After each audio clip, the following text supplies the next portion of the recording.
Tento zločin, který dneska uvidíte, a kvůli kterému Christopher strávil hodně času ve vězení, se nestal v Belgii, ale v úplně jiném státě.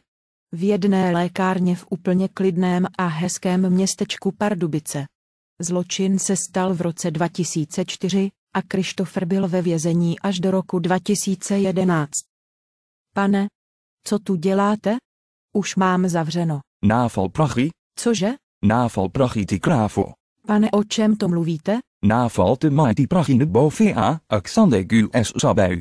Pane, já zavolám policii. Ne, já jsem vyhodil elektriku. Co? Vy jste vyhodil elektriku? Navalprachi? Jo, já vám ty peníze hned dám.